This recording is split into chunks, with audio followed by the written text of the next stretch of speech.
in the dead of night, full of echo. Concrete jungle, dreams bust to grow.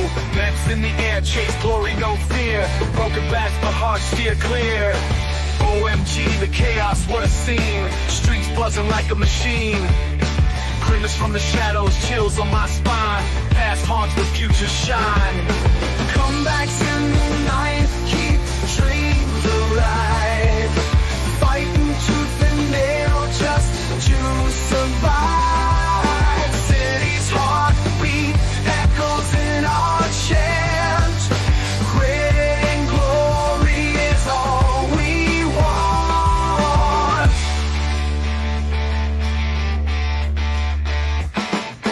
Brooklyn to Queens, hear the roar. From laughter to blood in every scar. Living legends made on this ground. From silence we scream, make a sound. Rising high, falling low, repeat again. Cycles of the game, addicted to the pen. Graffiti tales spray on the wall. Met saga, forever stand tall. Rivals sneer, but we push on. What's up, Mets fans? Welcome back to another Mets Hot Stove Live, episode 5 of Hot Stove Offseason. Mets Hot Stove ready to go. And we're getting closer and closer to the start of when players will decide if they're going to take qualifying offers. Some already declined it. Some still hasn't as of yet. But that's when I really think free agency is going to start taking off, right? When the qualifying decisions are made from players, then you're going to get closer, even, less than a month away, or about 3 weeks away until the winter meetings. And that's when really things are starting to get a little crazy. But we do have very interesting conversations to have throughout the topics and throughout the show today. But first, we're going to say what up to Chris and then get started on the topics, guys. What's up, Chris? Salute to you, Rob. Salute to the chat, as always, for coming out, showing the support, whether you're in my chat or whether you are in Rob's live chat. We appreciate you all being here first and foremost. Smash on those thumbs up buttons.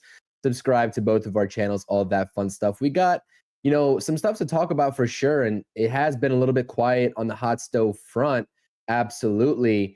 But there's a lot of different scenarios, a lot of different routes that any team could take. And it's kind of fun to just start speculating about that because we know how huge of an offseason this is going to be for the New York Mets on the Juan Soto front, the starting pitching front, and then inevitably the bullpen, and trying to shore up that bullpen surrounding the household names that are already present within it. Dropping so much content on the channel in terms of videos and doing these streams, etc. So make sure you guys are checking out everything having to do with the New York Mets and all the other sports that I cover if you're interested in that. But yeah, this should be a great conversation. I appreciate it. And, I think that we have to just start this conversation off by talking about Juan Soto because, again, until he signs with any given team, we're going to be talking about this guy. And my live chat poll is surrounding this guy, Juan Soto, right here. So let's get into it. Yeah, absolutely. And listen, Steve Cohen taking over this team when he did, it was always talked about that this was the offseason of the quote-unquote Juan Soto, Steve Cohen offseason or year. 2025 was supposed to be the year where the Mets spend big, right? 2022 was kind of like, oh, all right, nice. We're leading up into a good direction here.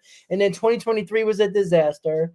And, the trade deadline happened. The offseason of the quote-unquote embarrassing offseason going into the 2024 season.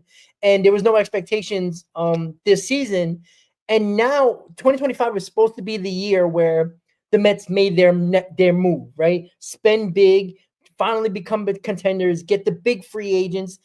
Now that you had expectations because of the season you had in 2024, getting to Game 6 of the NLCS, 2025 brings off-season pressure of making those big splashes and getting further than you did in 2024, which you hope will be a better overall roster, which hopefully leads to a better overall team and success. And it does start with Juan Soto. Obviously, teams are meeting up with Juan Soto in California this week. Apparently, I believe he already met with the Blue Jays. I think today or tomorrow he's meeting with the Red Sox, I know there was some like different reports that he did meet with them, he didn't meet with them. Who the hell knows? All we know is that there's 4 teams that we know of that he's meeting with. That is the Red Sox, the Blue Jays, the Mets, and the Yankees. Now, are those the 4 finalists? Is that has been determined by Boris and Soto? And if you notice, it's all, Northeast teams, 3 in the United States, 1 obviously in Canada with the Toronto Blue Jays. There's always going to be a mystery team or 2 or 3 or 4. So when it comes to Juan Soto, right, we know how great he is. We know he's a World Series champion, MVP. He just brings a different dynamic to the team.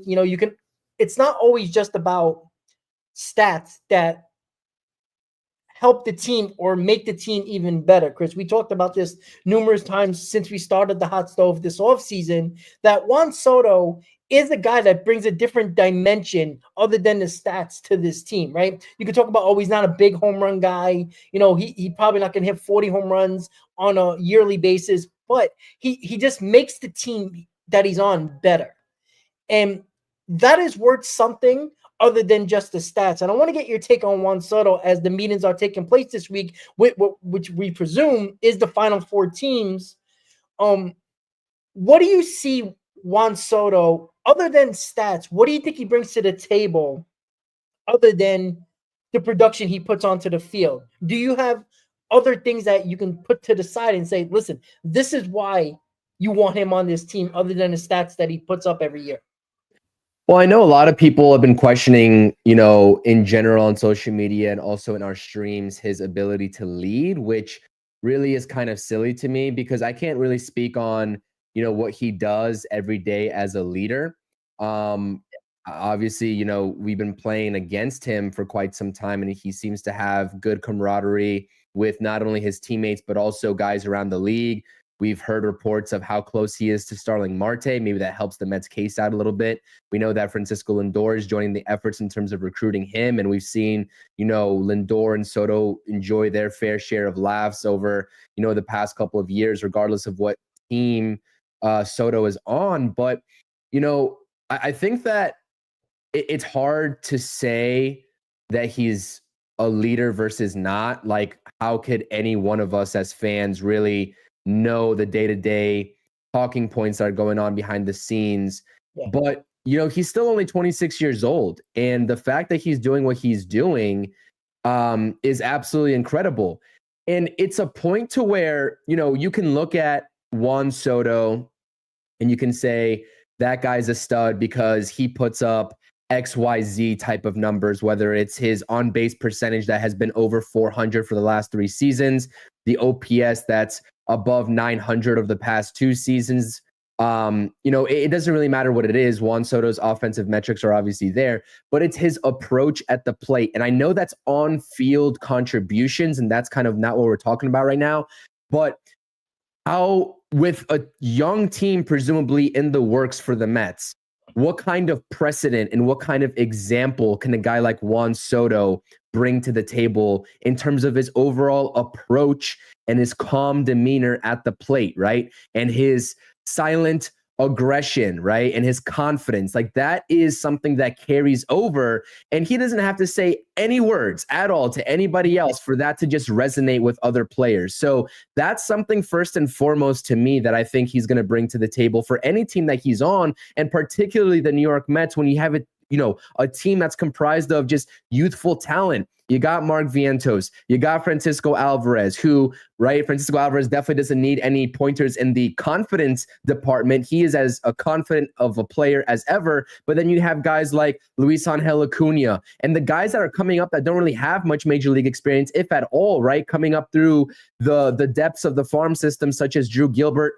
and maybe even a Jet Williams, right? Obviously trade depending on all these names. And the guy coming back from injury, in which was the basis of my video that I dropped around 4 p.m. today, and Ronnie Mauricio, right? How can these guys learn from a guy like Juan Soto? I think that there is an endless opportunity to learn from him, mostly on the offensive side of the ball, because, again, he's not the most sure-handed defender. He doesn't really have the range out there, and he's never really been known for his defense outside of maybe like 2 seasons when he's posted a positive DRS defensive run saved, his best defensive season coming in 2019, that World Series run for the Nationals. But just like, what can other players learn from him? And I think that is the most valuable thing of all, to be honest with you. Yeah, I agree with that. He makes everybody else better on the team, right?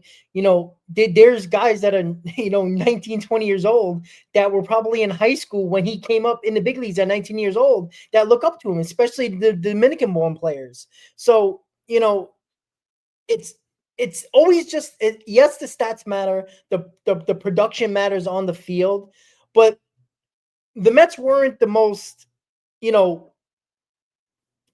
greatly put together team, talent wise, if you looked at the 2024 roster, yet they were the final four teams in baseball. So what was it? Is it chemistry? Is it just a team just worked good together? Right? You can look at rosters and how many people kept on saying the Phillies roster is better, the Dodgers roster is better, the Yankees, go on and on and on. The rosters that were better than the Mets, so to speak, on paper, but it just ended up being that sometimes the chemistry just works. And I'm not saying Juan Soto is going to make or break the chemistry. We don't know that until it actually happens. But he's been on 3 teams. He's been on the Nationals that won a World Series. That was a team he came up with, right? He went to the Padres, didn't work out, but you always heard about the Padres seem like they had one of the best rosters if you really look at it overall. Yet, what is their issue, right? Is it the chemistry? Right? Was the Soto, Machado, and God knows who all the other guys on there, was the too many big egos on one team, the chemistry didn't work, right? We don't know if it's going to work with the Mets or not, but you can't be afraid to do that because he is the talented player. He will give that production, and I think he'll bring that swagger that I think the Mets found this year, where you see Nimmo pimping on home runs when he never did that in his career, right? The swagger was there. Right? I don't know if it was the Jesse Winker, acquisition. I don't know if it was Iglesias coming to the team, but once they found that mixture of players, all of a sudden it was a different kind of attitude with the New York Mets, right? I mean, Brandon Nimmo started to become a little bit of a leader over the last 2 years, but Nimmo was always a guy who, even though he knew he got it and knew it was going to be a home run, he would run 100 miles an hour around the bases. Him pimping home runs is a different side of Nimmo. And I wonder if the chemistry and the different type of chemistry and the attitude towards players or towards the team that you brought together makes people feel a little bit more comfortable and come out of their shell a little bit, that possibly could make them a better player or just make a better overall team regardless of the talent on the roster. Juan Soto is an elite talent. Regardless if it's $500 million, $600 million, $700 million, the only way this can be a negative if Juan Soto becomes a Met, regardless of the price tag, is if the Mets get C-level players after they get Juan Soto, right? If they get, a one-year deal first baseman that might have been a has-been, right? Or C-level pitchers for this rotation and not an ace and just use Kodai Senga as the ace, right? If it's which is not happening. Exactly, right? I don't think anybody believes that. So it's not in a scenario where I think if the Yankees do get Juan Soto, their offseason is kind of done, right? I don't think that scenario with the New York Mets is, I don't think it's a possibility. And that's why when people say, I don't want Juan Soto because it's going to prevent the Mets from getting somebody else, you're nuts. Because this was supposed to be the offseason, Chris, of doing what you had to do to put a contender on the field, and it didn't matter how it was going to happen. And with $100 million coming off payroll, and what 2025 offseason was supposed to be about, it looks like it's all coming together. And I said this from the beginning, from Hot Stove episode 1. I think there's going to be 3 of the top 10 free agents on the New York Mets. Now, whatever combination you think that is, that's up to you. Right? I have my own opinion on what I think it's going to be, but I think it's going to be 3 of the top 10 free agents. And one's going to be, 2 of them I think is going to be a position player, and one's going to be a big pitcher. And I'm sticking to that, right? I could see one of the other right fielder in Santander or Soto. I think one of them is going to be a New York Met. And I think it's either going to be a Pete Alonso or a guy like Willie Adames or somebody of that nature in the infield that's going to be on the New York Mets. And then I think it's going to be one of the big pitchers. Name your pitcher that's a free agent or maybe a trade. But we're going to have one of those big pitchers. I think 3 of the top free agents or a possible pitcher that's a big pitcher that's going to be from a trade, I think is going to happen with the New York Mets. And I think it all relies on, and it's all indications are the Mets are all in on Juan Soto. So yep. I think it's going to be a big offseason for the New York Mets. I don't think it's Juan Soto and hope for the best with the rest of the roster. I don't think that's going to happen this year, especially after the success like last year. And you mentioned it too, and we've said this multiple times in terms of looking at the actual payrolls and there's certain teams out there that have been open, publicly open to stating the fact that they are reducing payrolls. The Yankees are one of those teams. Yeah. And I'm not saying they're going to reduce their payroll by a wide margin, but they basically said, and Hal Steinbrenner has said, it's not sustainable for them to continue to have a $300 million payroll, whereas all indications for the Mets point to them getting back up to that $300 million, which is where they've been for the past 2 to 3 seasons at this point. The other team is the San Francisco Giants that could be in on Juan Soto. They've also openly stated that they will be reducing payroll as well. And so it's not even for the Mets, right? If you want to broaden this discussion to teams outside of just the Mets and Yankees, and you don't want to make it about Mets versus Yankees, well, if these reports coming out are true, saying that the Blue Jays are serious contenders for Juan Soto, whether you believe that or not, coming from Heyman, because there is an aspect and a portion of, listen, Heyman is pretty good buddies with Scott Boras, and Boras could be feeding him information to drive the price up, especially from those 2 teams, the Yankees and the Mets, which is certainly plausible. But the other aspect of it is if you believe those reports, what's the one thing that the Blue Jays can offer just as equally, right? Maybe not as equally as the Mets can, but definitely the Yankees, if not more so, is money. There's really no other attraction to the Blue Jays for any free agent, let alone Juan Soto, to go over to Toronto, especially with a team that's kind of in flux, that has been kind of underperforming their expectations over the last couple of years. It's the money. And we know the Blue Jays have kind of this hole that is burning in their pocket from their wallets, and they want to spend it, kind of like the Giants over the past couple of seasons as well. So we'll see what happens. In my live chat poll, I'm encouraging you all, if you're in my chat, to participate in that. I asked you all, which team do you think is the biggest competitor to the New York Mets for the services of Juan Soto? And my answer is not the Yankees. My answer could be the Yankees. But as time goes on, my answer is slowly dwindling away from the Yankees being that main competitor. It was never the Blue Jays. It's not going to be the Tampa Bay Rays, which they're also trying to spew in terms of the reports front, the Blue Jays and the Rays being interested.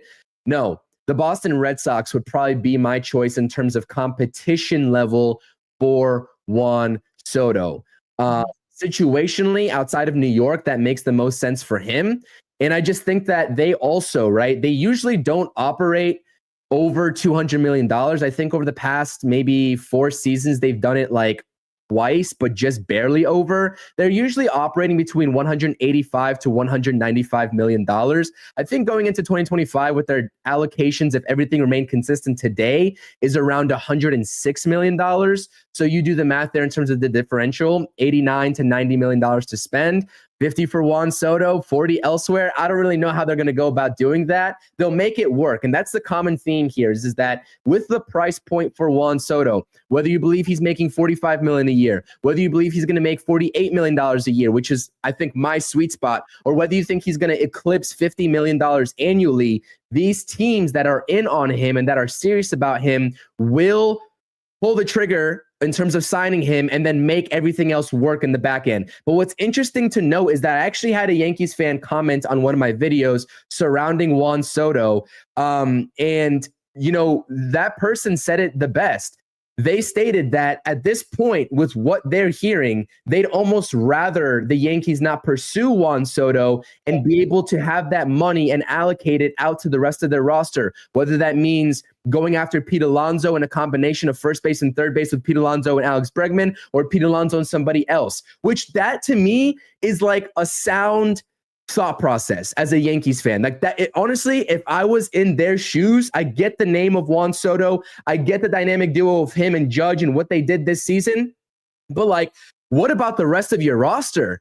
I mean, you're not going to get a cakewalk to the World Series every year like you just did. So like there's going to be, a turning point in that where you need to reallocate the rest of your roster. And if they go after Juan Soto, they're kind of handcuffing themselves. I'm not going to lie to you. And that's me being objective, not because I have this Mets cap on and I'm rooting for the Mets to sign Juan Soto. I'm being objective when I take a look at their situation. The same thing is not the case for the Mets. And I hope that everybody realizes that. And that's kind of what I'll leave it at.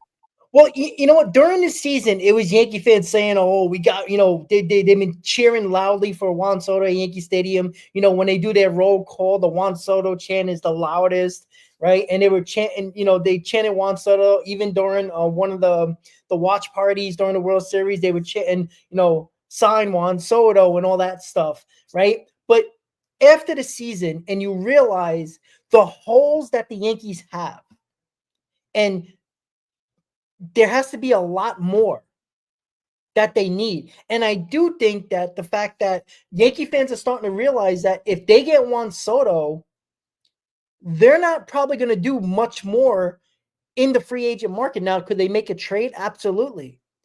But, you hear a lot of talk even during the season that if the Yankees sign Juan Soto, they're going with the Spencer Jones of the world, the Jason Dominguez of the world to fill those other spots. And yeah, that might sound great, but those guys also have to perform. And if they don't, you're going to fall into that category of 2017 Yankees where they showed a lot of promise.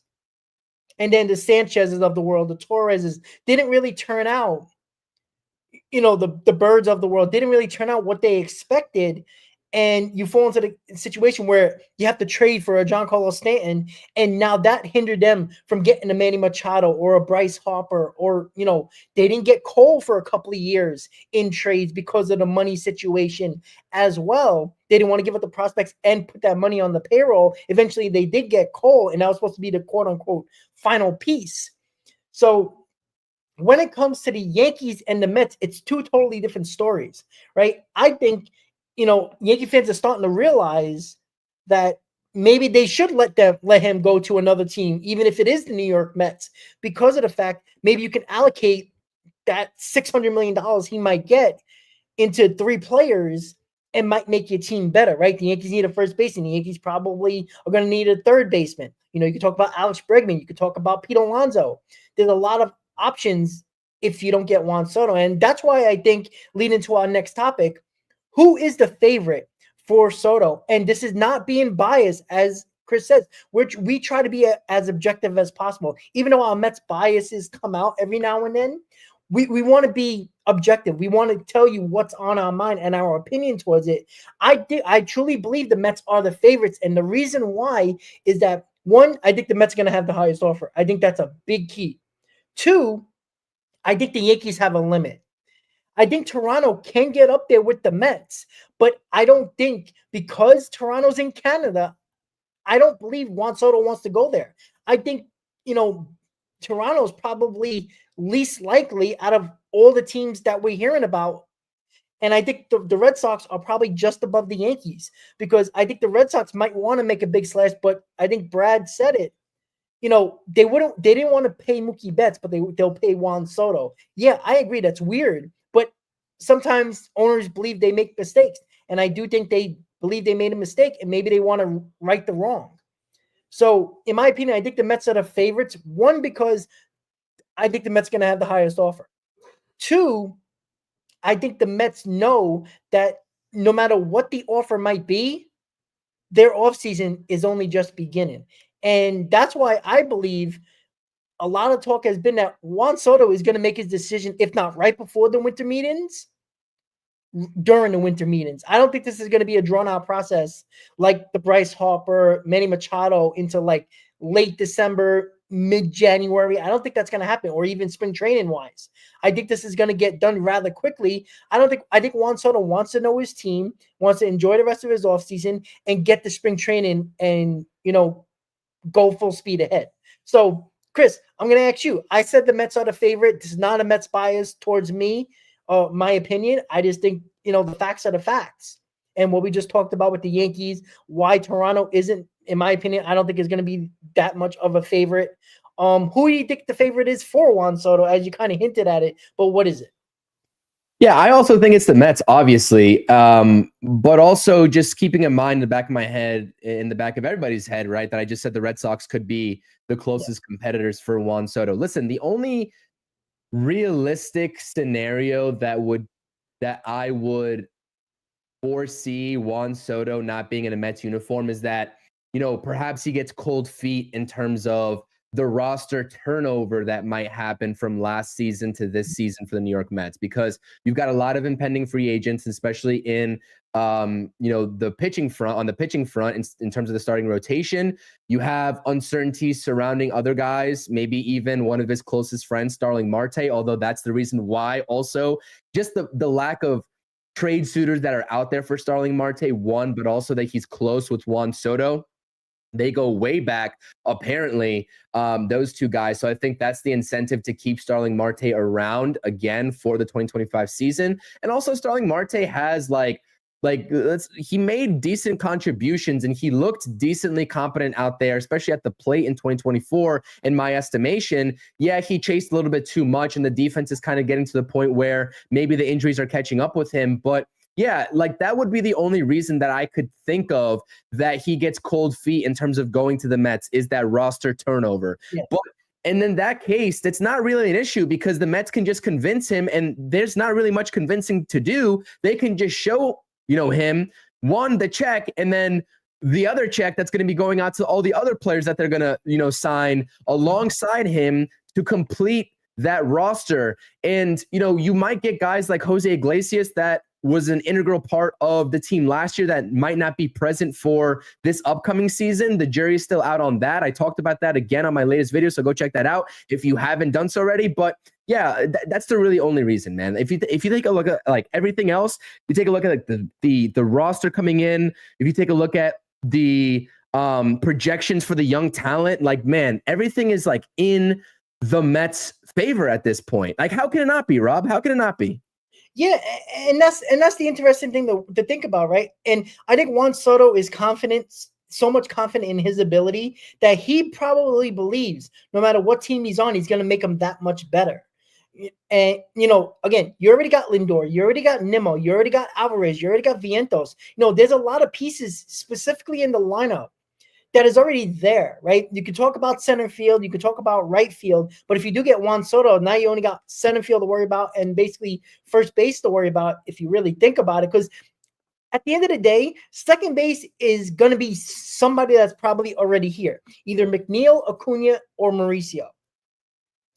You would just assume so, right? If the Mets do bring back Alonso or go the Christian Walker route or have a stopgap 1 year, deal guy for first base to that give another year to Ryan Clifford, who I think is going to possibly be the first baseman of the future. Because I'm going to tell you this right now, Chris, in regards to Juan Soto, if the New York Mets re-sign Pete Alonso, Ryan Clifford is going to be in trade talks. I can guarantee you that. Because where's he going to play? If you get Juan Soto, if Gilbert's going to be your center fielder of the future, where's Ryan Clifford going? Right? Left-handed bat. He's a lefty thrower. He's a guy that's only going to play corner outfield most likely or first base. He's kind of stuck in those positions with Nimmo, Soto, Gilbert in center, and then Pete Alonso on first base. So that's why the Pete Alonso situation, along with Juan Soto, is an interesting situation, because if the Mets sign Juan Soto, the corner outfielders that everybody's talking about, or the lack thereof, even though Ryan Clifford could be one of those guys, is probably off the board and probably going to be part of trade discussions. And when we get to our other topics a little bit later, it's going to relate to the situation. Gilbert, I think, is going to be the center fielder of the future. So anybody who says, oh, you can put Acuna in center field, you can put Mauricio in center field or whatever, or Jet Williams, probably not, because those spots are taken. The only spot that's really available for those guys is second base. And you got 3 guys already, not including Jet Williams, who is still in the minors. You got Acuna, McNeil, Mauricio for 1 spot. And then you have Jet Williams in the minors. So where are these guys playing? That's why when I keep on saying, I think it's more likely that the Mets sign Pete Alonso and Juan Soto and trade for a pitcher because of the logjam they have in the infield, where you can still keep an Acuna or you can still keep a Mauricio or a Jet Williams, one of those guys, just in case. And you can have McNeil as a stopgap for one more year and then use one of those guys as, a Jet Williams or whoever you might have left that you didn't trade to be the second baseman of the future after McNeil, that you can use in a trade for a big-time starting pitcher where you could spend, $800 million on Juan Soto and Pete Alonso, and there's your lineup right there. And regardless whoever you want at second base, you have options still, even if you make the trade for a big-time pitcher. So it's going to be fascinating what the Mets are going to do. Now, I think we've talked about this already. My big offseason is Burnes, Soto, Alonso. But I'm starting to lean that the money is not going to be spent, a big portion of it, on a big-time starting pitcher. I think it's going to be Juan Soto, Pete Alonso, get a couple of middle-of-the-rotation guys and trade for a big-time starter. That's just my reaction or my opinion about that, Chris. And I want to get your thoughts when it comes to that. Actually, we're going to start that third topic right now in regards to possible trades. Montgomery, right? You did a video about this. When it comes to Montgomery, is he a realistic option, right? He had a terrible season, but remember, he signed so late last year that he barely had spring training. He started his year off much later than he usually would as a pitcher. I think it was just a bad trend all season for him, and I don't think he is the pitcher he's shown last year. I think he's still he's not an ace. I don't even think he's a number two. I think he could be a number two if he's really good, but I think he's probably in that number, high two, definitely a number three type of guy. But you have to trade for him, and he's getting $22.5 million that he opted into his player option. So, Chris, let me ask you: is Monty a realistic option? Well, before I tell you if Monty's a realistic option, I see two comments here that I want to address. One from Mayor saying thoughts on Buehler. I like Buehler a lot. I think that he can have a rebounding performance, as we saw via his playoff run, that he pitched gems against the Mets and the Yankees in particular. So I like him a lot. Be a shorter term deal. There's some risk involved, but again, I like Buehler a lot, and he'd be like a 4 in your rotation. And then Jay saying that a lot of people view Jet Williams as the best center field option in this organization. I don't agree with that. I'm going to respectfully disagree with that. And again, I just give me the natural outfielder instead of the infielder converted to the outfield. And I like Drew Gilbert's power potential at the MLB level a lot more than Jet Williams. And by the way, Rob, I'm not sure if you saw it. Jet Williams actually got hurt today running into the center field fence. I was just going to bring that up. Yeah. Yeah, he had to exit the game, which is unfortunate to see. But yeah, I mean, everyone always asks me, is it going to be Gilbert or Jet Williams, and who's, my favorite of the two? I'm going to go Drew Gilbert all day long. And Drew Gilbert just had an article written about him in terms of like his approach and what he's been fixing in the Arizona Fall League. They're mentioning that he's making it a point to hit the ball in the air more, to get more lift on the ball. And the power numbers are going to mimic just that. I don't think that Jet Williams can compete with Drew Gilbert in the power aspect, and especially of like how it translates to the MLB Diamond. And I had a back and forth with somebody on my channel. I'm not even sure if they're a subscriber or not, but I just had the back and forth under one of my polls talking about Jet Williams. And it's like, we haven't seen that power even translate, in the minors so far. Like, we haven't seen that power translate really at any level. So again, we'll see what the cards hold in terms of, who the Mets prioritize. But, if I have my untouchables this offseason, it's Brandon Sproat and it's Drew Gilbert. And if, the rest of the prospects, if the right deal presents itself, then you make it happen, right? Jordan Montgomery, I did release the video about Jordan Montgomery. Again, check that out if you missed it. The trend of Jordan Montgomery doesn't really just stop itself in 2024. The 2 seasons prior to that, also, there's been just some concerning trends with Jordan Montgomery. Now, between 2023 and 2024, obviously, you always have a little bit of uneasiness to you if you see velocity going down with any pitcher. And that was the case for Jordan Montgomery, who lost over a mile per hour on average, right? That's an on average category on his sinker, which is the pitch that he uses predominantly.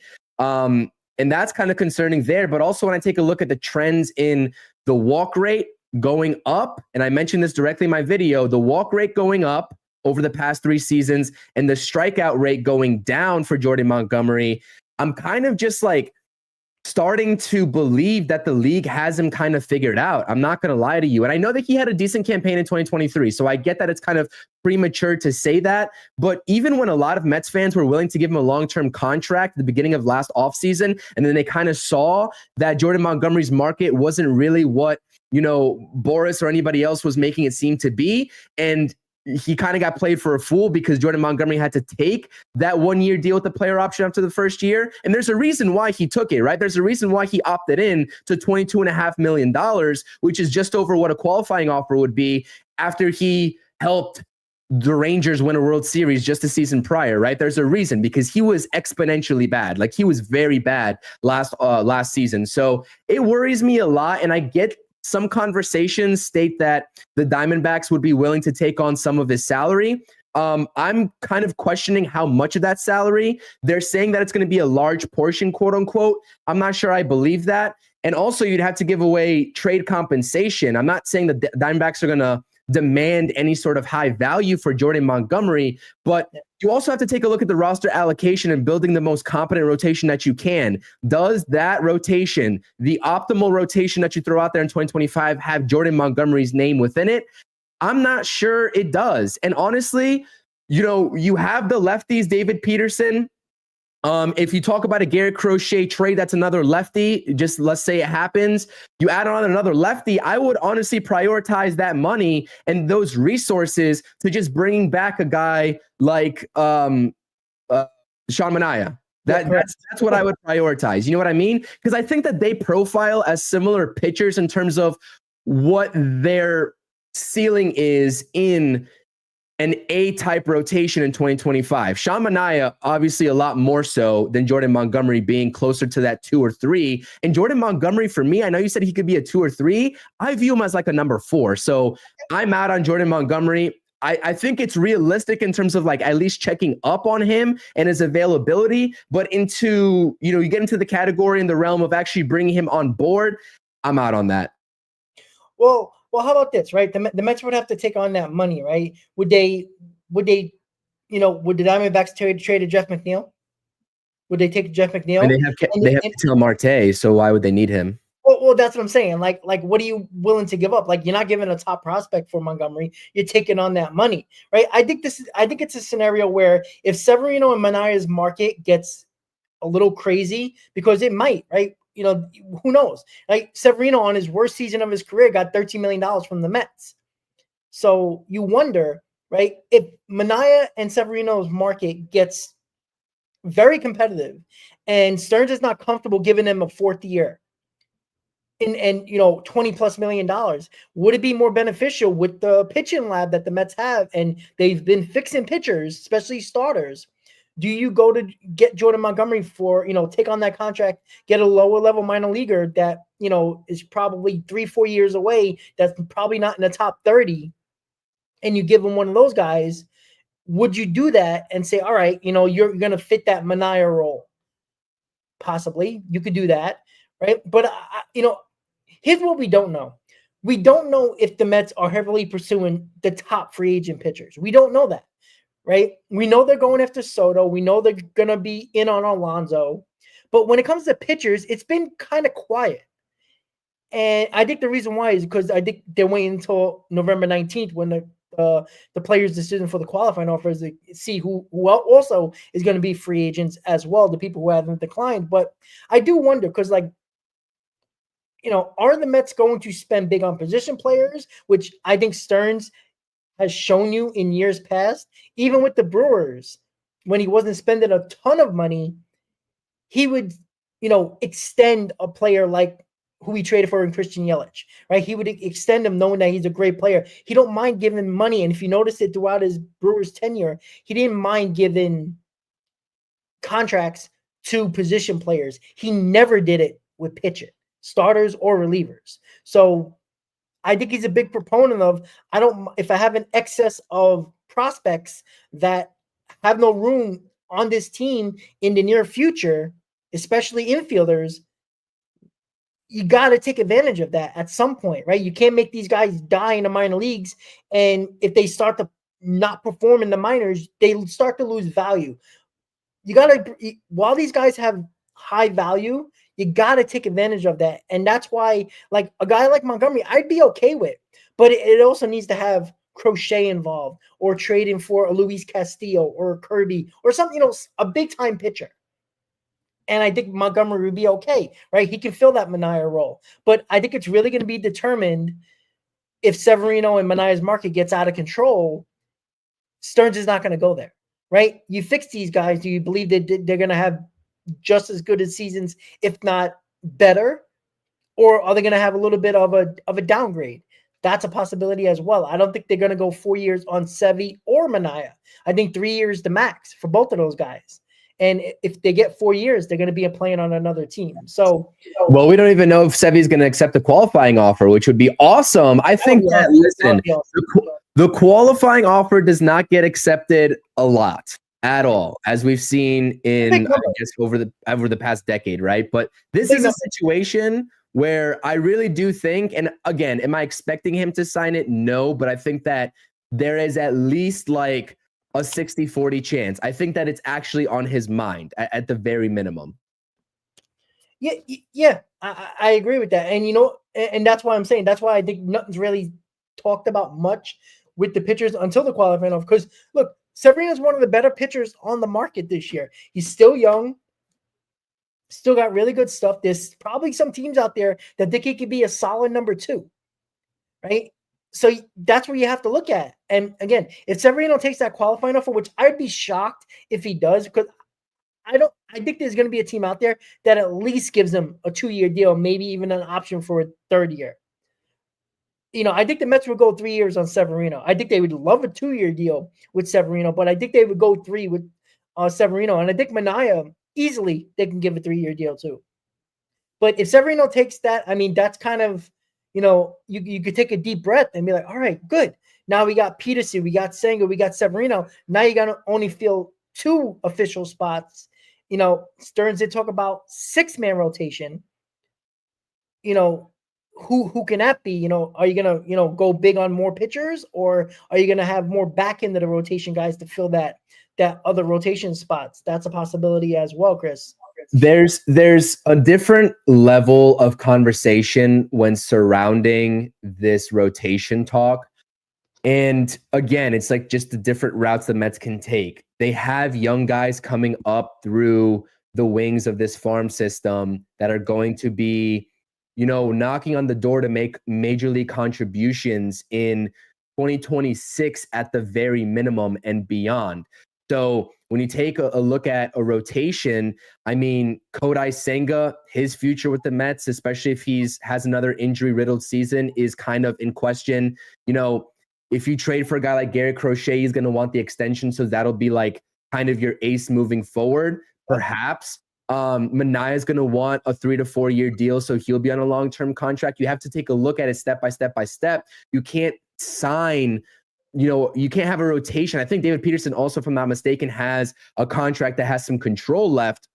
You can't sign, 4 guys to long-term deals for this rotation, right? It's not sustainable, right? Where's Brandon Sproat going to fit into this equation when he comes up? Christian Scott's going to be back in 2026. Where's he going to fit in? And that's not even taking into account a guy like Blade Tidwell. So again, yeah, I hate to look at it in the lens of, we're going to have a big offseason, but let's also, take into consideration the youth for 2026 and beyond. I'd much rather be focused on 2025, but you have to take that into consideration. You are always making decisions up front that's going to impact you, obviously, in 2026. And with the youth, that is not like light years away. Now this youth in this farm system is transitioning to a period where, hey, listen, it's going to be time soon to either call them up or get rid of them to make this team exponentially better, because you don't want to have 24, 25, 26-year-old prospects that are major league ready just rotting in the farm system. So it's going to be an interesting dynamic. Yeah, and that's why I think that's why Monty is a great topic, because he's on the 1-year deal. If you trade for him, you're not going to give up much for him at all. That's why Montgomery is a very good, stopgap in a rotation for a guy like Sproat, right? Monty can fill in for 1 year, hopefully have a good year, maybe have a Shomania, uptick, and you're ready to go. And then you have a lot of possibilities. Do you sign Burnes? Do you trade for Crochet? Do you trade for another starting pitcher on the market? And that leads us to our next topic, right? Ranking the best left-handed pitching options. Now, this can be trades. This can be free agents, right? You sent me a message in regards to the guys, right? I'll bring them up right now. This is only a few guys. There's obviously more out there, right? Snell, Fried, Kikuchi, Minaya, Crochet, Montgomery, right? That's some sign-ins, some trade options. Chris, if you had to rank them, you don't have to rank all of them, but your ideal left-hander that the Mets get either on the trade market or the free agent market, who would it be? Give top two. I was getting ready to rank all of them. Oh, please do. We got time. Getting ready to rank all of them. This is off the top of my head, right? You kind of put me on the spot, but we did kind of have a pre-conversation, right? Yeah. A preview of this conversation, off air. But like, man, I take a look at this like off-season class, whether it's trade or free agency. I'm putting Max Fried on the top of my list. I really am. I think he is 1A for me, and he has been a part of, if you've been listening on my channel, my wish list. Like, Max Fried. Do I think it's going to happen? No. Do I think he's leaving the Braves? Yes. Do I think he goes to the West Coast? Yes. But again, if I had my option, I'm taking Fried. Then comes Blake Snell. I think, you know what? Then I'll have Garrett Crochet number 2. Situationally, the youth, being under control, having the ability to extend him to your terms, I think Garrett Crochet is number 2. Then I'll take Blake Snell. For obvious reasons, he's a 2-time Cy Young. I mean, he had a pretty damn good end to last season. I know it started off pretty rough, but he had a pretty damn good finishing to it. Then it'll be Sean Manaea thereafter.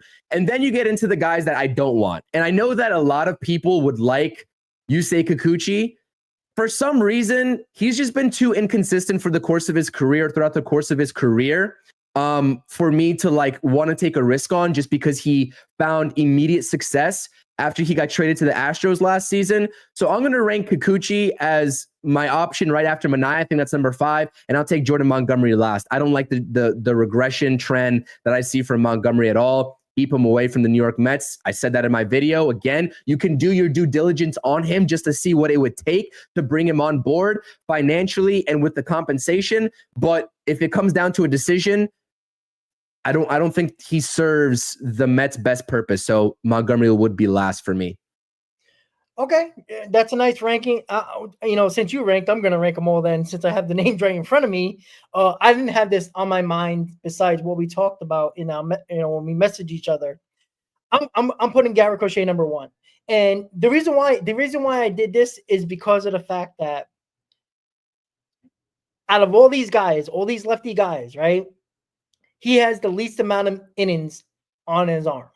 And that was because he was a bullpen arm before they made him official starter this year. 146 innings, 32 starts, right? There is no signs of wearing down. He's young, lefty, under control for 2 more years. A very big possibility he will sign an extension with the team he gets traded for or gets traded to.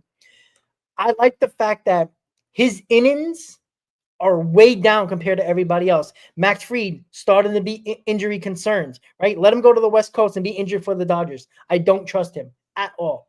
Now, when he's healthy, I think he's one of the better lefties in baseball.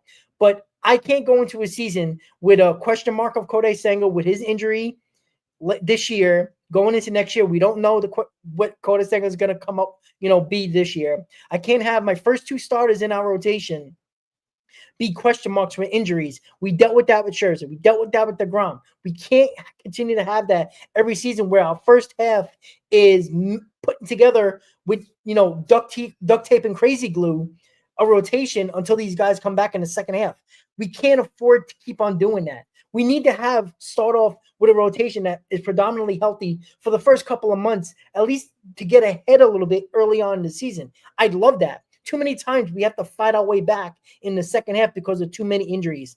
I don't want nothing to do with Max Fried. I don't want nothing to do with Blake Snell.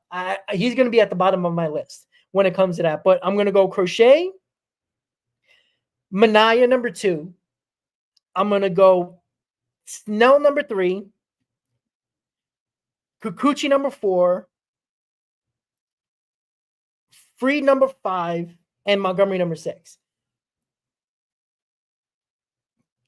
You're killing me with that Max Fried disrespect, man. You're killing me. You know what? Look, I know how good he is, but I don't trust him health-wise. I don't. I think he's going to get a massive deal. I think people are talking about the 4-year deal. I don't think that one. I think he's going to get like a 5-6 year deal. And I'd be scared as hell because I don't trust Kodai Senga after the injury play season he had. And he needs everything to be right when he's healthy. Even when he's healthy, he needs everything to line up perfectly. Oh, I need a 6th day. I need an extra day. I need this. I need that to get him on the mound to pitch well. And then I got to worry about Max Fried. The next start saying, okay, are you healthy? Are you going to be you good to go? I can't have my first 2 starters. We dealt with that enough most of the last 7 years with the New York Mets when it comes to our first 2 starters being injured, right? We always talk about 2022, how great it was. DeGrom and Scherzer were basically not here for the first half. It was all Chris Bassett and a hogwash of other guys on the rotation. You know, we can't afford to have a first half with injury-plagued guys once again, right? Crochet shows no signs of that. Now, could he blow out his arm year 1? Absolutely. Every pitcher can do that. But when pitchers start to have injury trends, that scares me off 100%. We can't do anything with Senga except put him in the rotation, hope for help, right? But I need a guy after that, or a guy is the ace that I know can go out there every 5th day. And I'm not worrying about, oh, he's got to need an extra day off. I don't want to worry about injuries every single time when it comes to ace pitchers or co-aces. It scares the hell out of me. So Crochet is my number 1. Freedom Montgomery is at the end of the list, along with Kikuchi. I put Snell probably 3, and I put Manaea number 2 because I see Manaea pitch in New York. I don't think I have to worry about Manaea with injuries. Lefties seem to get better with age, especially when you don't throw as hard as he does, which is good. So I think if I have to go that way, I put Crochet and Manaea 1-2. I have a pushback for you. Max Fried has 4 of his last 6 seasons, and this is obviously you can just say 4 of the last 5, taking away the COVID year. He's pitched over 100 innings. Gary Crochet's injury history: 2021 upper back, 2022 elbow, 2023 elbow, 2023 shoulder. Yep, that's a decent amount of injuries concerns for Gary Crochet as well. I agree. But I do think a lot. Now, Tommy John is Tommy John. The ligament's going to go. The ligament's going to go. I don't care how hard you throw or how soft you throw. It's usually going to go at some point. I think the majority of his injuries came because he was in the bullpen. They were misusing him, in my opinion. And he's talked about this a lot. I read a report. If I don't know, whatever Chicago sports reporter spoke to Gary Crochet last offseason and really talked about, yes, number 1 was money and why he wanted to be a starter, because the money's in starting pitching. But he also talked about he thinks he can stay healthy. This is his exact quote. I'm going to try to find it, and I'm going to post it on my community page and on my X account. His full quote to the reporter: I think I can remain healthy as a starter because there's more of an understanding of what I got to do, right? How I can prepare. You can't prepare with a bullpen arm because you might pitch 2 days in a row, 3 days in a row, once a week, right? Depending on the situation. He thinks that, getting up, not pitching, warming up in the bullpen, sitting down. Remember what Mickey Callaway say dry humping, right? Getting guys up and not bringing them into the game, but sitting them down.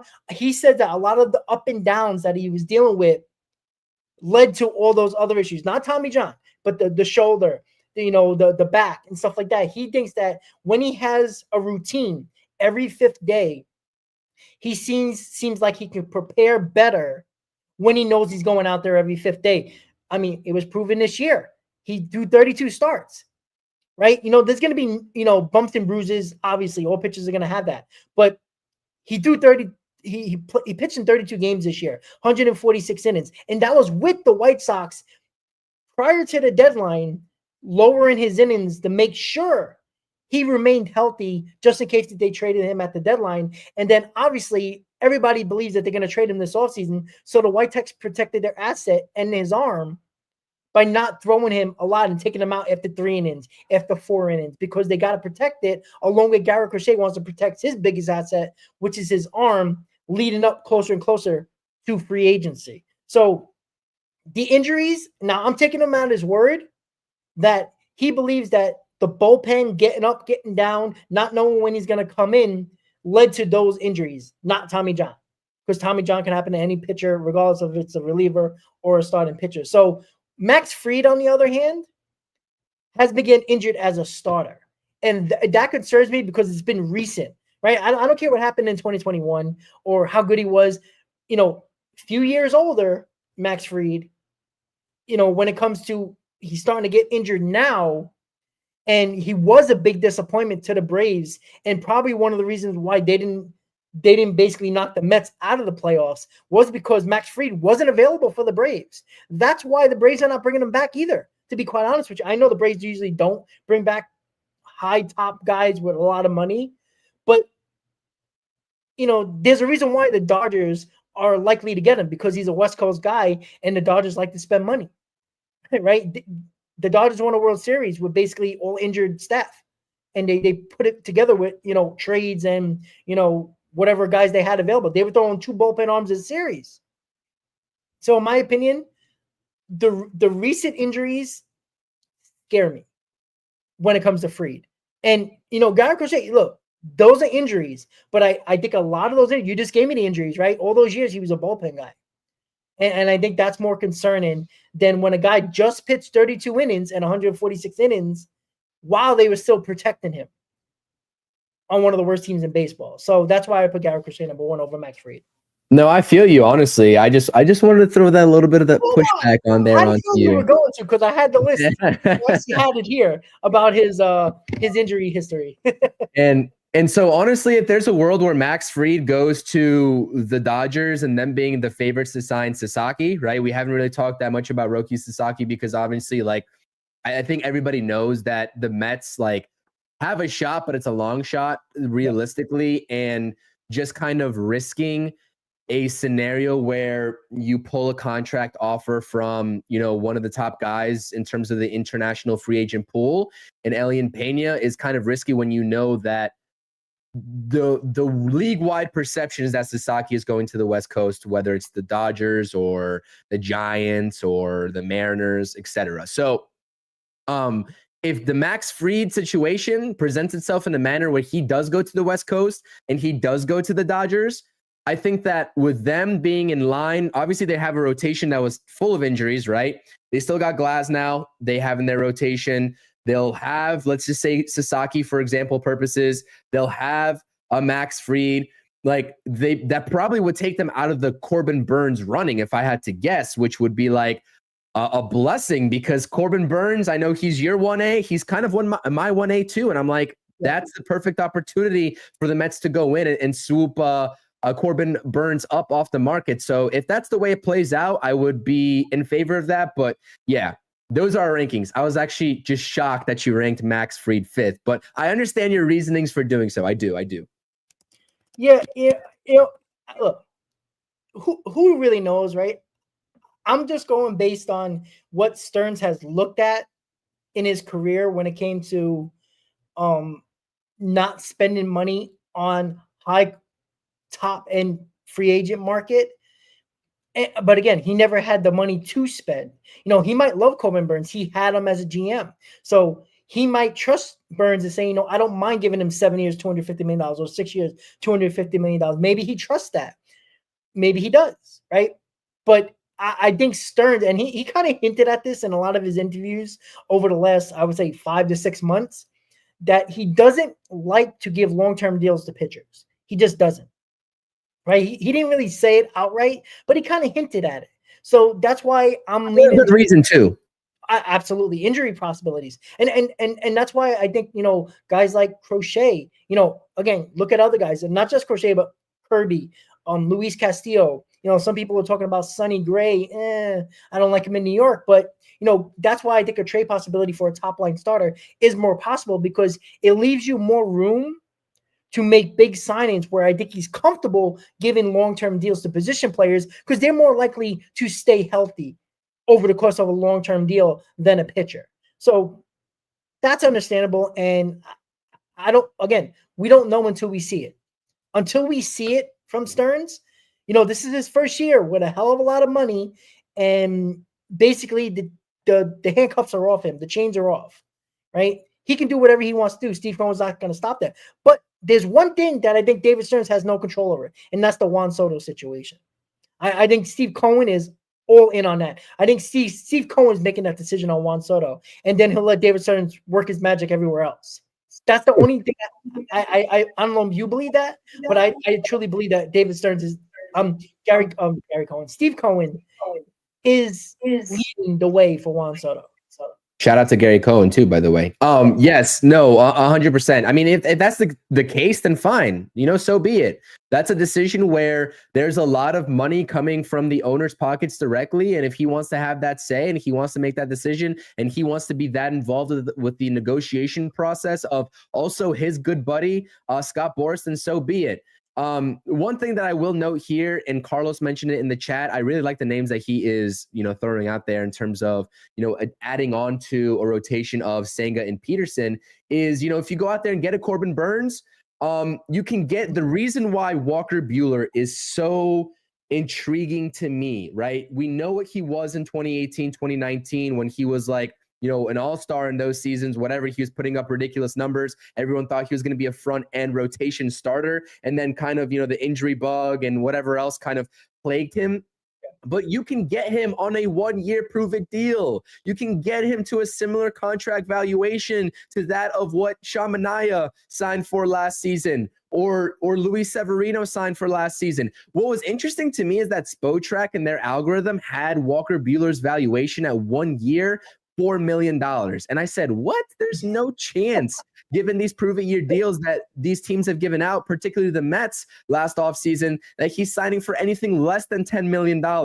I was a little bit under Luis Severino at like 10.5 in one of my videos, but yeah, he's going to get upwards of $10 million, even if it's for 1 year. You can also slap on the player option on a second year. I'd be fine for that if it was for Walker Buehler, and that provides both the Mets and himself some protection. But yeah, listen, this is, again, with all these names that we're throwing out there, with the rankings, etc., there's so many different routes to take, and that's the beauty of it. And David Stearns gets paid the big bucks for him to go out there and just find the combination that works best for not only winning ball games and the most ball games as possible, but also taking into account the situation of the Mets and the youthful talent coming up.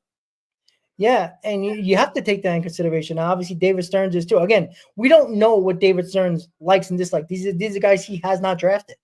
We know Sproat, he's damn good, but does he like him? We don't know. He's our number one prospect. You would assume he kind of likes him, considering that he's our number one prospect, and he said, he's really damn good. Does he like Tidwell? Does he like, Hamill? Does he like, Vaso? There's a lot of guys here in the pitching list of our prospects he either likes or dislikes. We don't know that, right? He might have a short list of guys that he's willing to trade or willing to not think much of over the next 2 years. And you also got to take into consideration, you have Lindor and Nimmo and possibly Alonso that are directly in their prime. And I said this last hot stove, Chris, 3 to 4 year window with these guys in their prime. You can't waste them. So you can't be waiting for Sproat to come in 2026 or, and expect him to, could he be a part of it quickly while they're still in their prime? Absolutely. But you can't wait for guys that might be 3-4 years down the road and you get, the back end of deals on 3 guys that were your core and wasting those primes. So I think that's a big key as well. But yeah, Chris, I'm sorry. We need to throw Jonah Tong's name in that equation because he found immediate success in all levels that he appeared in. And I know that we had this conversation surrounding our trade packages for Garrett Crochet. Tong was in your trade package and he was not in mine.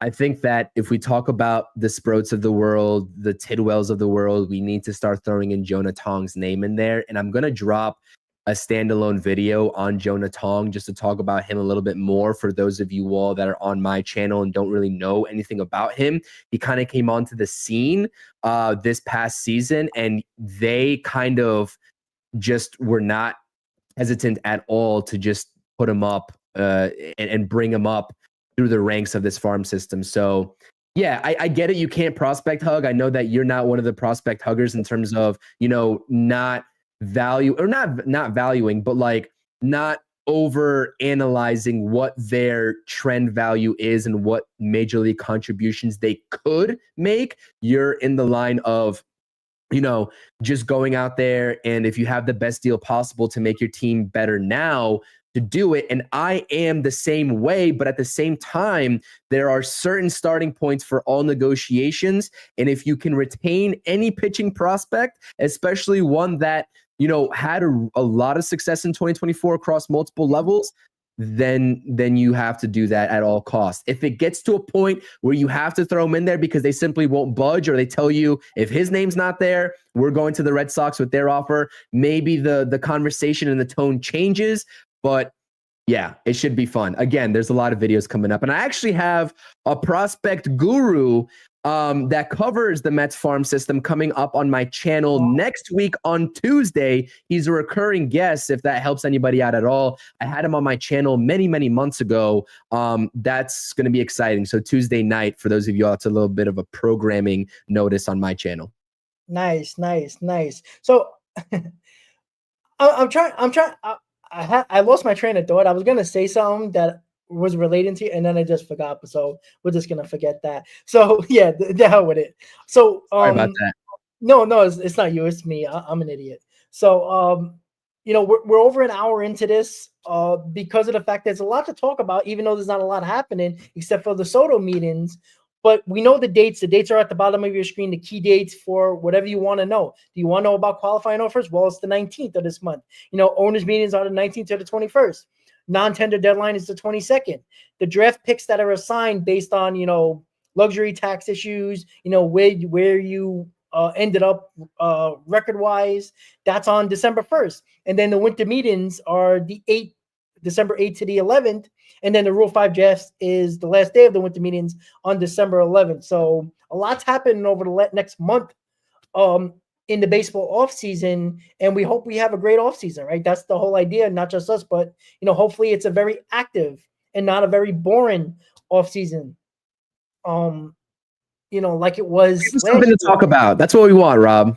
Correct. Exactly. And I remember now what I was going to talk about. All right, good. I'm glad. So you talked about prospect hugging.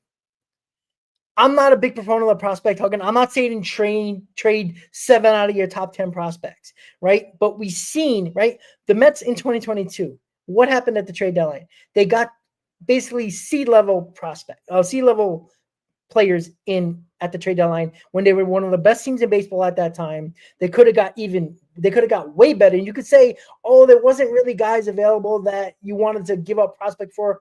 Nonsense. There was guys better than what you got. You just didn't want to give up the prospects. Boo-hoo. That's on whoever, that was on the GM. This year, right, I think they had a very good trade deadline, but I thought it could be better. I think they kind of went a little on the B-level side. They could have went A-level if they wanted to. And you know what? Maybe that was the big reason why we didn't get over the hump in the NLCS, right? You see what the Dodgers did, right? You see what they did, right? Flaherty. Big reason why, in their rotation. There's a lot of things that we could have looked at. I think there's been too many, I don't want to trade the prospects. There's a little bit too much of a scared possibility or scared issue with GMs. Now, I don't believe David Stearns will be afraid to do it if he needs to. And it doesn't have to be this offseason with Crochet or whatever other pitcher you want to trade for this offseason. But at the deadline, that's why I'm saying when there's an abundance of infielders that are top prospects, at some point you got to use those assets to make your team better, either in the offseason or at the trade deadline. At some point, the decision's got to be made. Are you going for the A-listers now in the offseason or A-listers at the deadline to make your team better? Now, I'd rather do it in the offseason and start the season with my A-lister so you don't have to worry about going at the trade deadline, fighting for the biggest teams that are contenders at the deadline, and you might get bent over a barrel because of the competitive nature of trying to get that guy. I'd rather get the guy now when the competition is probably not as high as might be at the deadline, because it only takes one team that is at the deadline that has the exact prospects that team's looking for. And it could be a surprise team that's in the hunt. I'd rather do it now. Because I don't think it matters if it's now or at the trade deadline, Chris, in my opinion. I mean, it just depends on the type of guy, too. Like, Garrett Crochet is not going to be available at the deadline because he's going to be going to a contender this offseason, right? So, like, your hand is kind of forced. But in terms of this conversation, again, I completely agree with you. 2022 is a different story, and there's two different examples I kind of want to get your thoughts and opinions on before we do this rapid fire and head out of here. Jay is saying a good point. In 2022, everybody wanted Vientos, and you see what Vientos has now become. Like, is that something where you take a different approach to that? Because, again, that is correct, Jay, 100%. But also, everybody at that time also kind of wanted Alex Ramirez, and we know Alex Ramirez has not become anything worth noting in the farm system, even though that Rob and I both had high hopes for him. He had another disappointing campaign in 2024. So it is kind of like a crapshoot in terms of projecting that. So what would you say to those two examples of the working dynamic between this balance of scale of, you have an example in 2022 where you just said the Mets did not go after the premier guys, which, again, there was a lot of like Trey Mancini talk, and I forgot some of the other guys that the Mets were kind of in a running for. I think Wilson Contreras was the other one. Anyways, it doesn't really matter at this point. Like Vientos and Ramirez, the two guys, one's highly successful, going to be a starter for the New York Mets in 2025, did tremendous in 2024, and everybody wanted him in 2022. What would you say to those people that point like that out? Which is a great point by Jay. I will say that's a great point by Jay. Well, it's another thing where the GMs are scared to make moves. And let me ask you something. If you traded Mark Vientos to get the top line free agent or trade guy, acquisition guy that was on the market, and you happen to win a World Series because of that guy, are you really talking about Mark Vientos in 2024, regardless of what he's doing? If you have a World Series in 2022, right, are you really going to say, oh, well, we could have had Mark Vientos in 2024? When, could we be honest, guys? Nobody knew Vientos was going to be this good in 2022. Sorry to say, nobody did, including Alex Ramirez, even though he was much higher on the list than Vientos, and probably, on the list, on a short list of people that Alex Ramirez is probably going to be a better overall player than Vientos 2 years ago. We can't look at recency bias and see what happens now. But if we would have got whoever you thought, what if the Nationals, who didn't want to trade Juan Soto to the Mets, let's say the Nationals say, we will send you to our NL East rival if you give us Vientos, Alex Ramirez, and say Brett Beatty. But Juan Soto got us over the hump and won the World Series. Are you really giving a shit about what Vientos might have done on a bad Nationals team for the next 2 to 3 years? No, I agree with you there, but I don't think that there's anything of that caliber on that market that was out there. Well, possibly not, but I don't think Vientos was the look. Nobody, I don't care who was the GM, and I don't care anybody who said that they thought Vientos was going to be this type of player. Now, a lot of people thought he can hit, but a lot of people believed he can be a DH, and the reason why he wasn't up was because, quote unquote, according to the Mets, he had no position. Right? We didn't watch Vientos every single day at Syracuse or Binghamton or wherever. We can't see him every day. They told us Alvarez wasn't a good catcher, a defensive catcher. They said Vientos didn't have a position, wasn't very good at third, wasn't very good at first. They tried him in the outfield, disaster. So what else are we going by except the reports that we're hearing? So all those reports are telling us that he could be a DH, but we haven't seen him hit except in the minor leagues. So for anybody to say that, oh, you can't trade Vientos, he would have never had the 2024. But if Vientos would have got us the guy that wasn't, the guys that we actually got, that was a disaster in 2022. Maybe it was the JD Martinez, even though the bad back was an issue, but he ended up playing extremely well at the end of the season for the Red Sox. If you remember correctly, he was hurt at the trade deadline. He had issues, but he actually had a very, very good last 2 months of the season. If JD Martinez was on this team, you don't think he would have been better than Vogelback or Ruff? Well, Ruff for sure. Yeah, 100%. Well, yeah. I mean, Vogelback was decent, but JD Martinez could have been the difference of us not having to worry about a division at the end of the September and maybe winning the division and being in the playoffs for maybe be longer and going on a run. Yeah, it's kind of a half kind of scenario talking. It's hindsight's always 2020, right? But I don't think that team was ready for a World Series appearance, anyways. Looking at how they got shut out by the Padres. Looking at how they got shut out by the Padres. Well, Chris, why was this team? Is the 2024 roster better than the 2022 roster? They went further this year, not even close. Yeah, I mean they got hot at the right time. The Mets roster, but that's what I'm saying, right? Wait, you said the 2022 roster was better, or which roster was better? Was better than 2024. No. You sure about that? I'm positive. I don't know. Nimmo had a career year. Lindor was having a good year. Pete Alonso was having a really good year. I'm positive. We had a really good rotation. The completeness of this team was better than 2022. I promise you that. I believe that firmly. I've said that many times. See, I think because of the fact that they were one of the best teams in baseball and the fact that they half-assed that deadline, I think really hurt us down the stretch. Because I think if this team would have coasted to the division, they wouldn't have had the disaster they had. I mean, I'm not saying they would have won the World Series, but I think they would have had more confidence going into the playoffs than they did losing the division the last week of the season and going into the playoffs, down in the dirt, having their heads in the sand because they lost the division and felt bad for themselves, and it turned out being a disaster in the playoffs. Listen, you had Eduardo Escobar as a starter and Mark Hanna as a starter in 2022. I mean, that's, for me, it's a no-brainer. It's a no-brainer in terms of which roster was better, even given the types of seasons that these players had. But I hear what you're saying, though. Like, maybe they get hot with another bat in their lineup and something changes, because you remember down the stretch of that season, they lost games galore that they shouldn't have lost. And primarily that series to the Athletics, right? That was such a letdown. And that was kind of like the tell-all sign of what was to come and that doom that was to come. Chris, remember that series, right? Vogelback was red hot coming off of that Brewer series prior to the Athletic series. And I talked about this 2 years ago and even the offseason of that year, right? Vogelback was red hot. He finally started to get hot in the Brewer series. And the Athletics in that 4-game series pitched all 4 lefties. You know who sat on the bench? Vogelback, who was red hot for Darren Ruff. See, because these managers want to play this matchups game, and I said that's what I'm saying. I agree with you, but that's the issue. If you had just JD Martinez, you wouldn't have to worry about matchups. You see, that's what I'm saying. Like, it's little things like that that lead up to Buck Showalter playing matchups over who is hot. If JD Martinez was the only guy you got, and you didn't get 2 DHs, that one lefty, one righty, guess what? That might have been a difference. You might have won 2.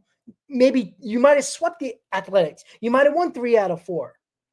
You know what I'm saying? So, yeah, I hear you. It leads up to things like that where decisions made by Buck Showalter might have not been a decision at all if JD Martinez was your own DH.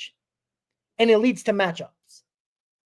I hear you. Yeah. That's where I go a little crazy when it comes to that. Because, look, I'm not saying that if they would have made that move or made a couple of big moves at the deadline, it would have made the difference. It could have led to the same outcome. But we don't know that. And to say that, and people were talking about Vientos, nobody knew 2 years ago. You can't talk. Obviously, 2024 happened. So obviously, you can say, oh my God, you can't trade Vientos in 2022. Look what he did this year. You didn't know about that this year. It was the future. Nobody knew that yet. Unless you had a crystal ball, You just don't know. You know, and that's the issue that I think that a lot of people take away from, or at least I do, when it comes to 2022. Not saying that, you know, it would have made a difference. But the same way we didn't know about Mark Vientos, the same way you didn't know if JD Martinez was the guy we got instead of Vogelback and Ruff, who were disasters, by the way. It could have led to a September that coasted us to a division, and maybe the pressure wouldn't have been as, you know, all the issues that they had late in the season kind of trickled down into that wild card series. Who knows? We just don't know. The Phillies ended up beating the Braves that year anyway, so it doesn't really matter. Yeah, exactly. All right, rapid fire time. Let's do it. Yes. All right, so the bench, right? What do you want to see the bench be, Chris, right? Mm-hmm.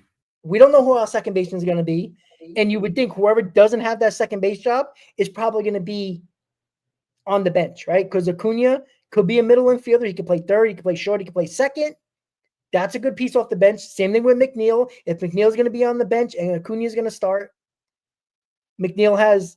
I don't think that's happening, by the way. Me neither.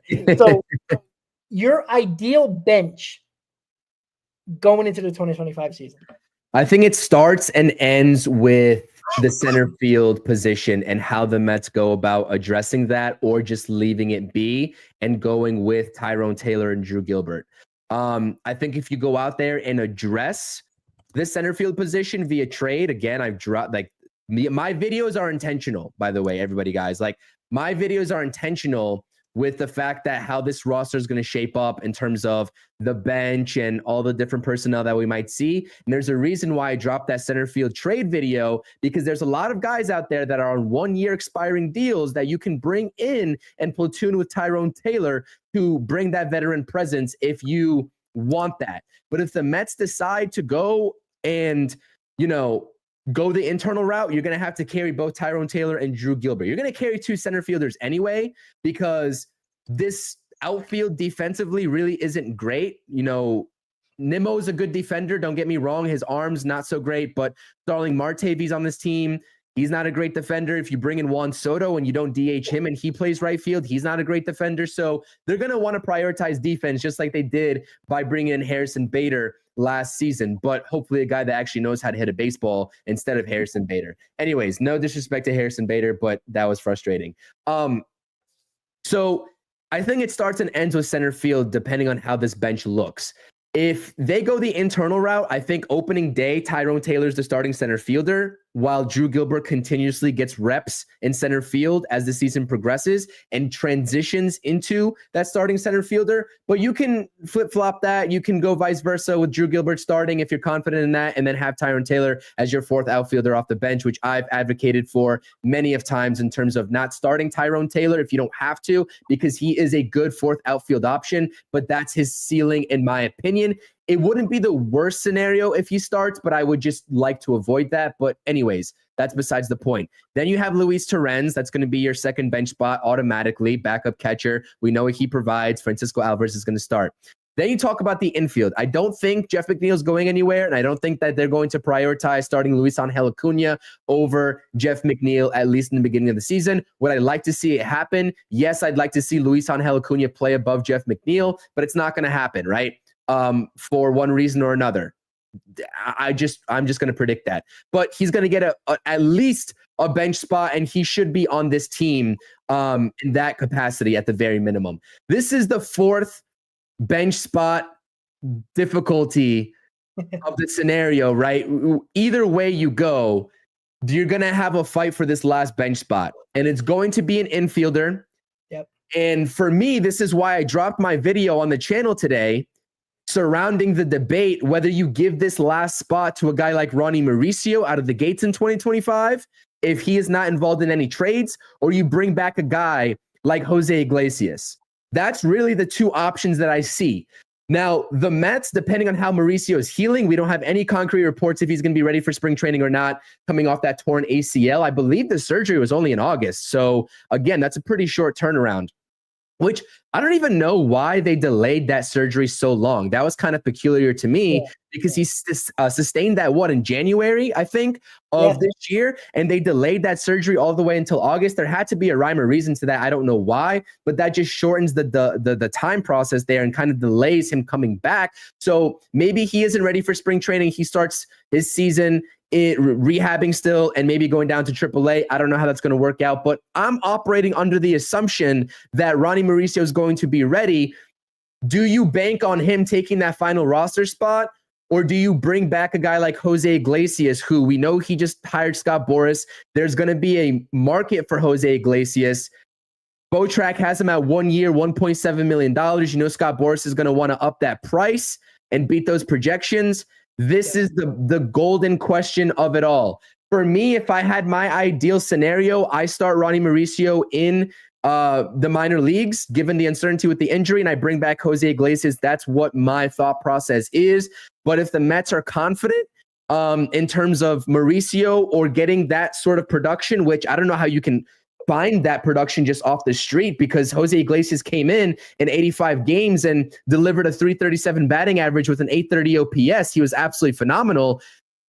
I'd like to see Jose Iglesias back. And this is nothing to do with the OMG or anything like that. I think his versatility as an infielder, he knows how to play both positions up the middle. He can play third base if you absolutely need him to.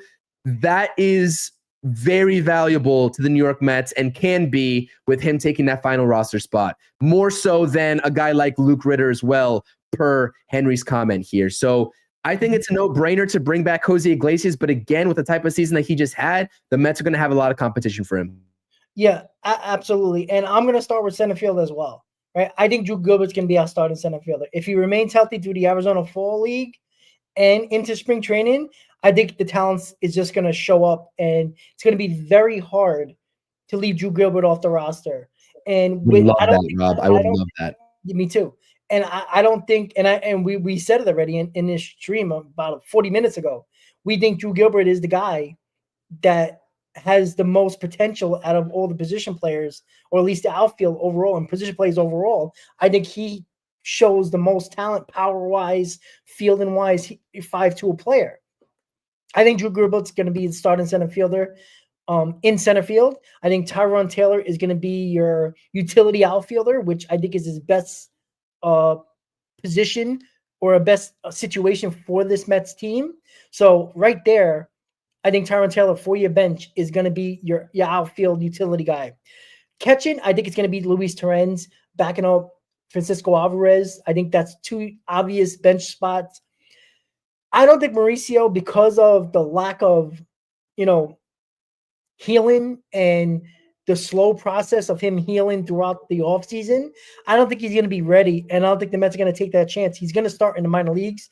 I think McNeil's going to be your starting second baseman, as much as a lot of people don't like it. You're paying him $15 million. And again, maybe they find a trade suitor for Jeff McNeil. I hardly doubt that. But if they do, and they do want Acuna or Mauricio or one of those two guys playing second base, then you have to trade Jeff McNeil. You're not keeping $15 million on the bench. You're just not doing that.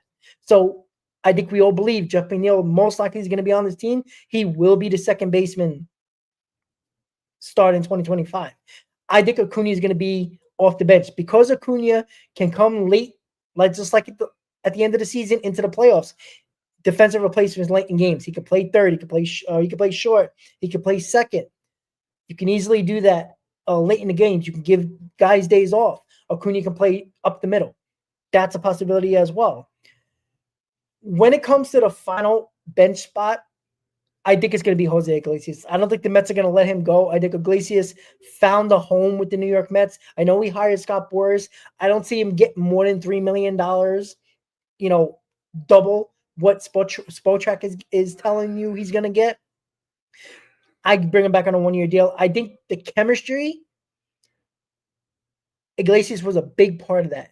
And look, you see in the offseason, he's going to, birthday parties with Lindor and the rest of the team. I think it's a big key. Jose Iglesias with the chemistry. I don't think you can lose that. Maybe he won't be as good as he was for the Mets in 2024, but still brings that versatility, like Chris said, in the infield. Play third, play short, play second. He played short a couple of times when, Lindor was hurt. It happened. He could do that as well in an emergency situation, but he's versatile. And I don't think you can't fake that chemistry. And Iglesias is a big part, not the OMG part, just him being the personality, the guy that brought everybody together. I think Iglesias is going to be that guy. Unfortunately, Mauricio, because he got hurt and the lack of healing and the slow process, is just going to keep him in the minor leagues. And that's why a trade could be still a possibility for some of these guys because of the logjam. Because there's, I don't think they want to keep a ton of young guys on the bench. I just don't think they want to do that. You're going to limit their playing time when they can be playing every day in the minors and get better. So I like going with the veterans. Acuna is a guy you already seen he can do it. So I'm not worried about him not playing every day and getting spot starts here and there, coming in late in games. He can do it because he already proved it. I don't know if Mauricio can sit for 4 days, play a couple of games here or there. I don't know if he can do that. So that's why I would go with Iglesias and put Mauricio in the minors. And that would be my bench for 2025. Two things here. If you can find a trade partner for Jeff McNeil, if you have to eat a portion of the $30 million that they have left on his contract for the next 2 years, because the third year of that extension includes a club option. So whoever has that, they're going to decline that club option so quickly on him. But you got to do it, because if Mauricio is ready, I need to see Luis Angel Acuna and Ronnie Mauricio and Mark Vientos on this squad along with Drew Gilbert. Like, that would be tremendous, and I have that much confidence in them. I love Ronnie Mauricio, man. This guy is a stud. I think he also could be a 5-tool player. His arm is fantastic. We know that he is competent, right, in terms of playing second base, but we also know that he can also play some third base as well. He plays multiple positions.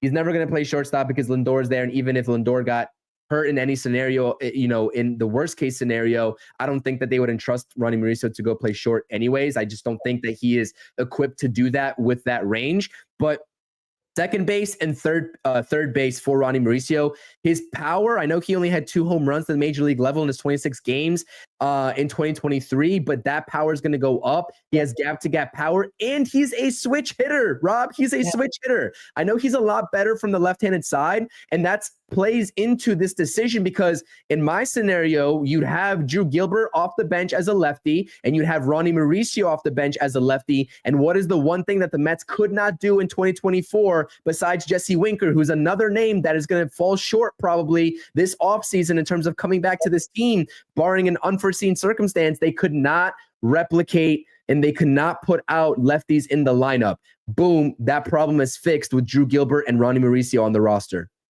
Correct. And remember, guys, we played this what-if game with the Vientos getting possibly traded in 2022, and what we would have not got from Vientos if he was traded in 2024. There would have been no Beatty, no Vientos. If Mauricio didn't get hurt, he was your starting third baseman. Remember that, guys. Remember that. So you would have never seen the production or the possibility of Vientos if Mauricio was healthy, because he was going in basically the favorite to win that third base job.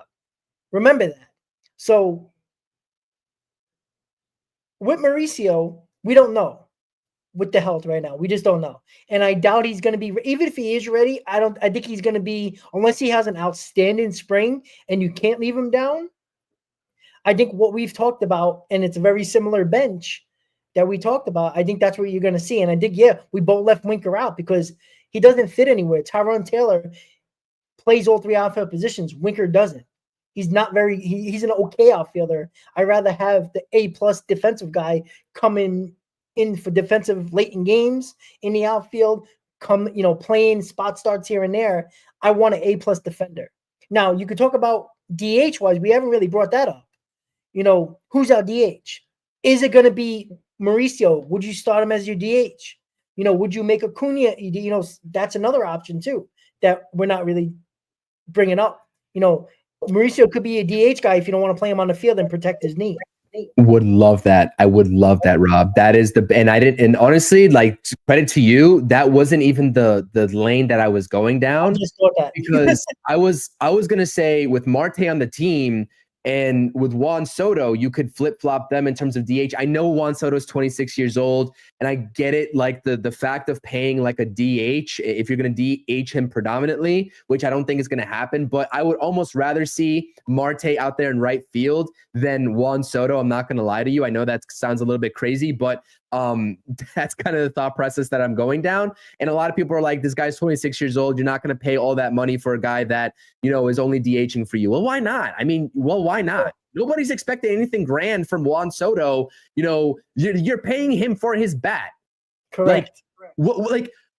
I don't like that kind of conversation, because it's like, you're going to throw him out there in the field for the sake of just doing it because you paid him a certain amount of money, even though it hinders your team. That makes no sense to me. Let's be logical for a second. If he is under contract with the team, he can DH all he wants to, if that's what Carlos Mendoza decides. Yeah. I hate this, like, oh, we're paying him this amount of money, he needs to play the field. Why? Correct. No, I think he's going to. Yes, I think he's going to. But like, just open your mind up, please, a little bit to the opposite end of that, in that you can maybe DH him a handful of games and be okay. If not, maybe half the season. And I agree. Mauricio is a good DH candidate. 100%, Chris. And we remember, nobody gets big contracts position player-wise because of their defense. It's always because of the bat, right? Mark Vientos, why did the Mets have to go to Vientos at third base? Because Beatty was terrible, and they were hoping that he was at least competent at third base because they know the bat could be there. The bat matters. This is what I'm talking about, though. This is what I'm talking about. I'm sorry to cut you off. My holy king, you're going to pay $708 million for a DH? Yes. If that's what they want him to do, and that's what they want him to be, again, I highly doubt it. But like I'm saying, yes, you are giving him a contract for his offense. You're nothing more, nothing less. If you have to put him in right field, then so be it. But your best defensive lineup does not have Soto anywhere near the field. And that's what I'm trying to get at. Anyways, that's all. Again, if you have a defensive combination that is better than what you would have if Juan Soto is playing right field, just because you are paying him a certain amount of money does not mean you have to throw him out in the field. I will stand firmly behind that statement. Rob, I don't know how you feel about that, but again, we would pay him for his offensive contributions, and the defense is secondary. If you have to throw him out there, so be it. Anyways, I'm just repeating myself at this point, but like, it's like, I don't know. Guys, there is no analytics that say that you don't pay a guy tremendous amounts of money because he's a great defensive player. These guys get paid because they're offensive production. Defense is secondary. I know that kind of pisses people off. It pisses me off sometimes because I talked about the defensive possibility issues that Vientos could have had or Alvarez had this year. The fact of the matter is, if he hits 280, 35 home runs, 90 RBIs consistently, yeah, he'll make some bonehead plays in right field. But how many people wanted Marte to be in the lineup every single day and put him in right field during the end of the season, during the playoffs? You know why? Because he was hitting. We know he scared the hell out of us in right field, but he was in the lineup. Why? Because he can hit. Same thing when it comes to Juan Soto. And Juan Soto is a hell of a lot better than Marte overall. So with that said, guys, an hour and 40 minutes and the Mets didn't even make a move yet. You know what? You know why we talk about, you know why we spent this much time? Because there's so many freaking possibilities. I'm going to bring it up every show, every episode of Mets Hot Stove. There's so many different scenarios where the Mets can have great off seasons, right? Plan A, B, and C. We talked about this. Probably even a plan D. I think any one of these plans is going to put together at least 3 main targets for the Mets. If it's free agency or trades, a combination of 3. I think it's going to be a very good offseason for the New York Mets. Before we go, I'm going to give Chris the final thoughts and what's going to go on with his channel in the future. Yeah, Chris. Yeah, I got a lot going on with my channel in the future. There's going to be videos on a regular basis. I'm not sure if I'm going to have one out tomorrow, but definitely expect one to end this week. I'm going to try my hardest to get one out by tomorrow. I'm not going to be talking about, I'm going to be talking about prospects, the Mets, everything, you name it. First up is probably Luis Severino and talking about his situation and just sort of what that entails for the Mets. Then I'll probably talk about Jonah Tong. And then I have my special guest that's coming on the channel next week on Tuesday. So again, there's so much content. I just released like 3 or 4 videos over the past like 2 days. So I'm sure that you all as viewers have a lot of catching up to do on that. So yeah, a lot of stuff going on. I appreciate you all. If you haven't subscribed yet, make sure to subscribe to the channel. Final thoughts are, I'm excited, right? I'm excited. Juan Soto not going to the Mets would be a punch in the gut.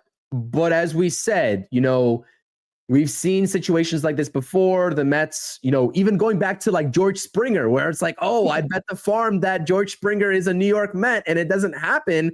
You leave yourself up to a lot of disappointment. So that also could be the case for Juan Soto. I don't see it as likely as it was before for guys like Ohtani and Springer. I think that there's just a certain feel for this like match between the Mets and Soto. But again, just because we don't get Soto does not mean that there are not pivot points for the Mets, and that it doesn't mean that it can't be a successful offseason without Soto. It would be harder to, I guess, have a successful offseason without Soto, but like it's not impossible, I should say.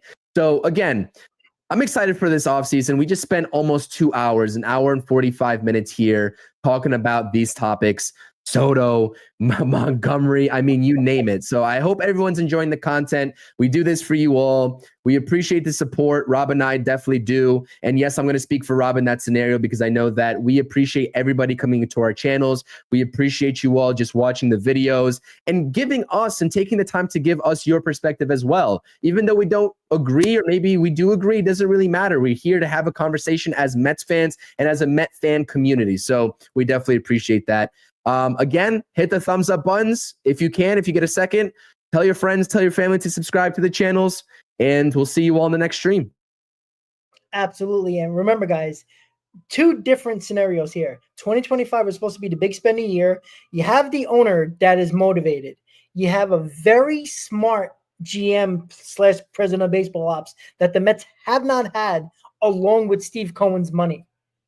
2 great scenarios, a motivated owner and a very smart guy running the player acquisition side. That's huge compared to the other years that Steve Cohen has on this team with Billy Epler and Sandy Alderson. Huge difference. Episode 5, Mets Hot Stove, is now in the books, guys. Probably have another hot stove probably sometime Sunday or Monday, most likely. I'll be putting up videos, one with Juan Soto, and then another one with the pitching options for the New York Mets free agent and trade-wise over the next 3 to 4 days. So check that out as well. Thank you guys for watching, guys. Subscribe to the channel. Hit that like button. Follow us on all the social media accounts, NYM Hot Stove, CPNY Sports, and TMWR NYM. And we'll see you next time on episode 6 of the Mets Hot Stove Show later, probably at the end of the week or the start of next week. With that said, have a great night, guys. As always, Met fans, let's go Mets. And we'll see you next time, guys. Have a good night. Let's go Mets.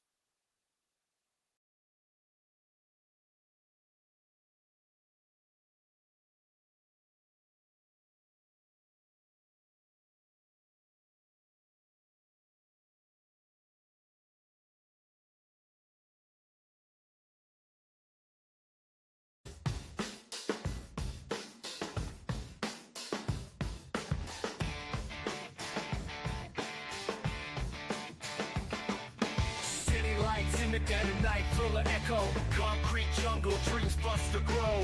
Mets in the air, chase glory, no fear. Broken backs, but hearts steer clear.